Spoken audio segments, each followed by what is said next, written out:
سلام الحد كان عارف بإني مريض وبنسيني، وظل في محنتي واقف وساعد قلبي يتحرى وترجع له الحياة تاني.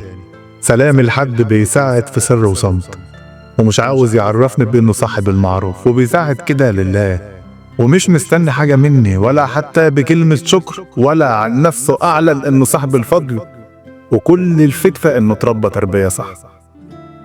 سلام الحد كان عارف بإن عيوبي بالجملة، لكن صمم يكون جنبي لحد عيوبي ما اتشالت. سلام الناس تدافع في الغياب عنك، ولا تسمح لأي جنس بني آدم يعيب سيرتك بأيها شكل.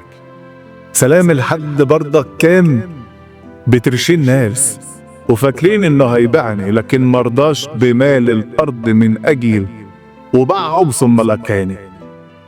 سلام الشخص كان عارف بإني كئيب وبكي كتير، دموعي كالمطر نازلة، وكان تكة وكنت أغرق، وكل الناس سابتني وحيد، لكن خدني ورفعني لفوق وعداني.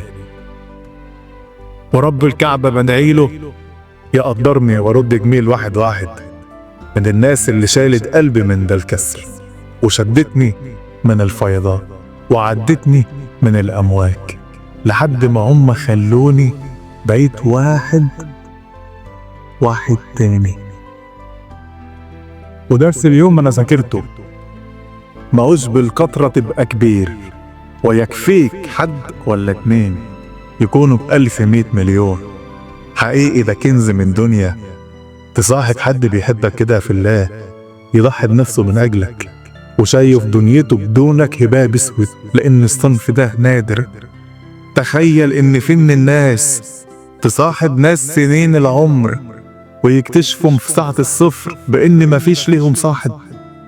تخيل إن أقرب حد بتحبه وفاكر إنه أكتر حد بيحبك، فتلقاه لما تجدي الدنيا ظهرها ليك بإنه اداك كمان ظهره. عشان كده لو معاك صحبة بتديك دمها فورا وتفديك لو شافوك غرقان، فده الرزق اللي ربك ذكره في القرآن، وده الرزق اللي قيمته كبيرة في الأديان، لأن فلوسك إن خلصت هتبقى فقير، وصحتك إن كمان ضاعت هتبقى وحيد. لكن لو ليك صحاب جدع بتفهم في الأصول والعشرة، فدول راس مالك اللي لا يمكن إنه يقل. ساعتها هتلقى إن الفقر ما يهزكش، وإن الحزن ما يضايقكش، وإن المر ما يمركش، لأن أصحابك اللي معاك ما شاء الله كفاءة يسدوا عين الشمس.